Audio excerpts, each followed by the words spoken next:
Assalamualaikum. Salam. Om Swastiastu.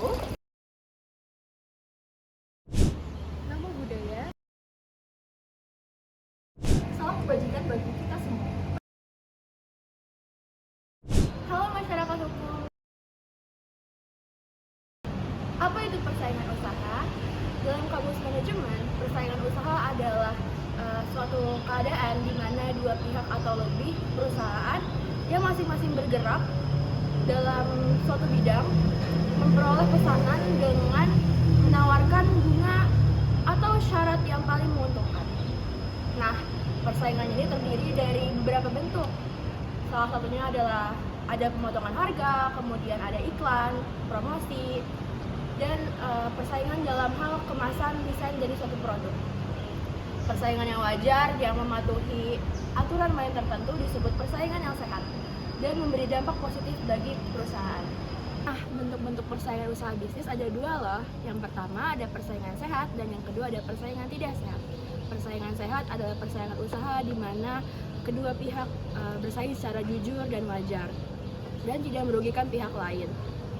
Kemudian menurut Ari Siswanto, persaingan yang pelaku usahanya tidak terpusat pada tangan tertentu dan tersentralisasi pada beberapa pihak saja akan tetapi berjalan sesuai mekanisme pasar yang sehat, yaitu dalam dunia ekonomi pelaku usaha mempunyai hak dan kewajiban yang sama.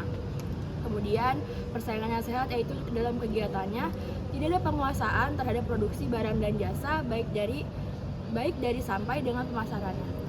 Kemudian untuk manfaat persaingan sehat adalah yang pertama menghasilkan produk yang bermutu, yang kedua membantu keluar dari zona yang nyaman, yang ketiga memperlancar arus distribusi, dan yang terakhir adalah menciptakan konsumen yang loyal.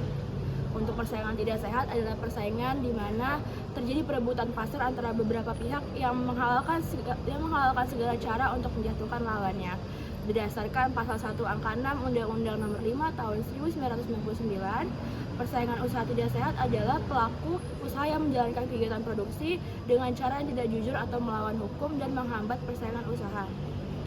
Kemudian pada pasal 1 angka 2, persaingan usaha tidak sehat dilarang atau tidak diperbolehkan karena perbuatan atau kegiatan tersebut mengakibatkan dikuasainya produksi atau pemasaran atas barang dan jasa tertentu yang merugikan kepentingan umum dan menimbulkan adanya praktek monopoli. Selanjutnya adalah fakta-fakta. Yang pertama, produk yang diperjualbelikan, kemudian yang kedua, adanya perubahan naik turun harga, kemudian yang ketiga, saluran distribusi sama, dan yang keempat adalah pemasok produksi sama. Kemudian mengenai analisis melalui kompetitif strategi, aspek analisis dari sisi lingkungan industri atau persaingan bisnis melalui konsep kompetitif strategi dapat ditemukan 5 variabel utama. Yang pertama, ancaman masuknya pendatang baru. Yang kedua, persaingan sesama perusahaan dalam industri. Yang ketiga, ancaman dari produk substitusi. Yang keempat, kekuatan tawar-menawar pembeli. Dan yang kelima, kekuatan tawar-menawar pemasok. Kemudian, strategi bersaing yang efektif meliputi tindakan-tindakan ofensif ataupun defensif guna menciptakan posisi yang aman terhadap faktor kekuatan persaingan usaha bisnis. Ada beberapa pendekatan yang dapat dilakukan oleh perusahaan dalam menghadapi persaingan. Secara luas mencakup sejumlah pendekatan seperti yang pertama, menempatkan perusahaan dalam posisi sedemikian hingga kemampuannya memberikan pertahanan yang terbaik untuk menghadapi rangkaian kekuatan persaingan yang ada. Kemudian yang kedua, mempengaruhi keseimbangan kekuatan melalui gerakan strategis dan karenanya memperbaiki posisi relatif perusahaan. Kemudian yang ketiga, mengantisipasi pergeseran pada faktor-faktor yang menjadi penyebab kekuatan persaingan dan menanggapinya, sehingga memanfaatkan perubahan dengan memiliki strategi yang cocok dengan keseimbangan persaingan yang baru sebelum menyadarinya. Persaingan usaha bisnis ini tentu saja menimbulkan berbagai dampak, yaitu ada dampak positif dan juga dampak negatif. Yang pertama yaitu ada dampak positif. Yang pertama yaitu meningkatkan motivasi dari para pelaku usaha bisnis. Karena banyaknya persaingan usaha bisnis yang ada, membuat para pengusaha harus memiliki ide atau inovasi yang baru untuk membuat konsumen lebih tertarik dengan produk yang mereka jual. Lalu yang kedua yaitu ada mengembangkan bisnis. Kehadiran para pesaing ini menumbuhkan rasa bersaing di antara para pengusaha yang nantinya akan meningkatkan usaha bisnis mereka menjadi lebih baik. Lalu yang ketiga yaitu ada memberi kepuasan kepada pelanggan. Perusahaan yang giat untuk membuat improvement untuk barang produksi dari usaha bisnisnya akan membuat kepuasan tersendiri bagi para pelanggannya. Lalu yang kedua yaitu ada dampak negatif. Yang pertama yaitu turunnya harga produk. Persaingan yang semakin ketat akan membuat perusahaan akan berlomba untuk menurunkan harga pasar sehingga bisa menimbulkan kerugian yang cukup besar. Yang kedua yaitu ada sulit memulai bisnis baru. Persaingan yang sengit akan menimbulkan kesusahan sendiri untuk para pemula yang ingin membangun bisnis dengan produk yang sama. Lalu yang ketiga yaitu ada terjadinya pelanggaran etik. Pelanggaran etik ini terjadi apabila persaingan usaha bisnis ini menjadi persaingan yang tidak sehat. Selanjutnya yaitu ada bentuk-bentuk perjanjian yang dilarang menurut Undang-Undang Nomor 5 Tahun 1999. Yang pertama yaitu ada perjanjian kartel, yang kedua yaitu ada perjanjian pembagian wilayah, yang ketiga yaitu ada perjanjian oligopoli, yang keempat yaitu ada perjanjian penetapan harga, yang kelima yaitu ada perjanjian pemboikotan, yang terakhir yaitu ada perjanjian trust. Yang pertama yaitu ada perjanjian kartel. Perjanjian kartel ini didefinisikan sebagai perjanjian antara pelaku usaha yang bertujuan untuk mempengaruhi harga dengan mengatur produksi dan atau pemasaran suatu barang dan atau jasa yang dapat mengakibatkan terjadinya praktek monopoli dan atau persaingan usaha yang tidak sehat. Di dalam Undang-Undang Nomor 5 Tahun 1999 pada pasal 11 disebutkan bahwa pelaku usaha dilarang untuk membuat perjanjian dengan pelaku usaha persaingnya yang bermaksud untuk mempengaruhi harga dengan mengatur produksi dan atau pemasaran suatu barang dan atau jasa yang dapat mengakibatkan terjadinya praktek monopoli dan atau persaingan usaha yang tidak sehat.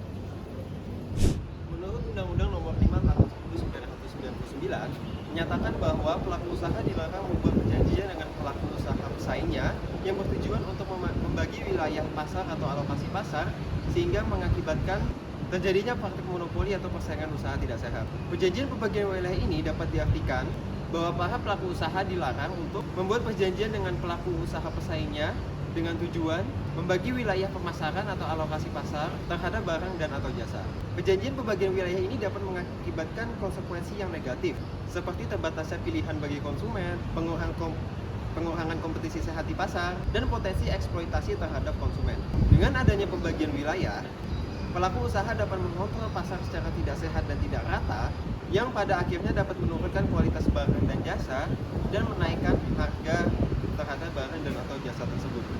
Kemudian selanjutnya adalah perjanjian pemboikotan, di mana perjanjian pemboikotan ini diartikan sebagai tindakan yang dilakukan oleh pelaku usaha untuk mengecualikan pelaku usaha lain dari pasar atau mencegah masuknya pesaing baru ke dalam pasar yang sama, sehingga pasar tersebut hanya dapat dimanfaatkan oleh para pelaku usaha yang melakukan perjanjian pemboikotan tersebut. Nah, perjanjian pemboikotan ini diatur dalam pasal 10 Undang-Undang Nomor 5 Tahun 1999 yang menyatakan bahwa pelaku usaha dilarang membuat perjanjian dengan pelaku usaha lainnya yang dapat menghalangi pelaku usaha lain untuk melakukan usaha yang sama baik di pasar domestik maupun di pasar internasional. Kemudian, dalam ayat 2-nya dikatakan bahwa pelaku usaha dilarang membuat perjanjian dengan pelaku usaha lain, membuat perjanjian dengan pelaku usaha pesaing untuk menolak menjual barang dan atau jasa dari pelaku usaha lain. Jika tindakan tersebut dapat merugikan atau membatasi pelaku usaha lain dalam menjual atau membeli barang dan atau jasa di pasar terkait. Nah, selanjutnya ada perjanjian penetapan harga. Mungkin teman-teman sekalian tidak asing dengan kata price fixing. Tapi apa sih itu price fixing? Nah, perjanjian penetapan harga sendiri memiliki arti dua orang pelaku usaha ataupun lebih yang sama-sama sepakat untuk menjual barang ataupun jasa mereka pada tingkatan tertentu. Nah, hal ini bertujuan untuk mereka dapat mengontrol harga pasar serta mengurangi persaingan di antara mereka. Nah, perjanjian penetapan harga sendiri itu memiliki 3 jenis. Yang pertama ada penetapan harga minimum, yang kedua penetapan harga maksimum, dan yang ketiga ada penetapan harga di rata-rata. Selanjutnya ada perjanjian oligopoli. Nah, oligopoli sendiri memiliki arti teman-teman, yaitu suatu struktur pasar yang dimana hanya dikuasai oleh beberapa pelaku usaha saja. Nah, dalam konteks perjanjian oligopoli, setiap perusahaan memiliki kekuatan untuk mempengaruhi harga jual pasar ataupun keputusan pasar, sehingga setiap perilaku dari satu perusahaan akan berdampak bagi perusahaan yang lain. Nah, perjanjian oligopoli sendiri harus memenuhi 4 unsur yang diatur dalam pasal 4 Undang-Undang Nomor 5 Tahun 99. Yang pertama adanya perjanjian, yaitu kesepakatan antara pelaku usaha. Yang kedua adanya pelaku usaha. perjanjian dapat dilakukan ketika ada dua atau lebih pelaku usaha. Yang ketiga, adanya tujuan perjanjian. Intinya, mereka bersama-sama sepakat untuk menguasai produksi barang ataupun pemasaran barang ataupun jasa di suatu pasar. Keempat, adanya akibat perjanjian. Akibat perjanjian ini menimbulkan praktik monopoli atau persaingan usaha tidak sehat. Nah, selanjutnya ada perjanjian trust atau perwali amanatan yang merupakan suatu perjanjian yang memiliki beberapa bentuk dan tujuan. Dalam konteks bisnis, trust dapat diartikan sebagai gabungan dari perusahaan yang tetap menjaga kelangsungan perusahaan anggotanya. Bentuk trust ini sering digunakan sebagai wadah bagi pelaku usaha untuk membatasi persaingan dalam industri tertentu. Nah, di Indonesia sendiri, persaingan usaha itu telah diatur dalam Undang-Undang Nomor 5 Tahun 1999 tentang larangan praktik monopoli dan persaingan usaha tidak sehat, yang disebut juga sebagai UU Anti Monopoli. Undang-undang ini bertujuan untuk mencegah dan memberantas bentuk praktik bisnis yang merugikan persaingan seperti kartel, monopoli, dan penyalahgunaan posisi dominan. Pelaksanaan UU ini diawasi oleh Komisi Pengawasan Persaingan Usaha atau KPPU. Nah, KPPU ini memiliki kewenangan untuk menyelidiki kasus dugaan praktek persaingan tidak sehat dan memberikan sanksi kepada perusahaan yang melanggar, dan mengeluarkan bentuk petunjuk dan aturan pelaksanaan yang dapat membantu perusahaan memahami dan menaati regulasi persaingan. KPPU juga memberikan edukasi kepada pelaku usaha dan masyarakat tentang pentingnya persaingan usaha yang sehat.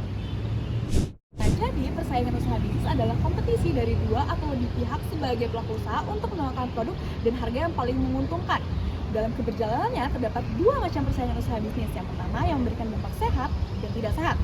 Untuk yang sehat itu adalah persaingan usaha yang dilakukan secara wajar, jujur, dan sesuai undang-undang. Sedangkan persaingan usaha yang tidak sehat umumnya melakukan upaya dengan menghalalkan segala cara untuk menjatuhkan pesaing bisnis. Persaingan usaha bisnis dipicu oleh beberapa faktor seperti produk yang sama, jalur pendistribusian yang sama, dan pemasok produksi yang sama. Karenanya pelaku usaha dituntut untuk terus dapat berpikir kreatif dalam menciptakan strategi persaingan usaha bisnis. Dalam hal timbulnya persaingan usaha tidak sehat, Indonesia telah membentuk regulasi mengenai hal tersebut. Di samping dengan adanya regulasi terkait, di Indonesia sendiri terdapat suatu lembaga yang bertugas mengawasi pelaksanaannya yang disebut dengan Komisi Pengawasan Persaingan Usaha atau KPPU. Hal ini ditujukan agar perekonomian masyarakat Indonesia dapat berkembang secara merata. Nah teman-teman, itu dia nih persaingan usaha bisnis dan perjanjian-perjanjian yang dilarang. Semoga bermanfaat dan sampai jumpa!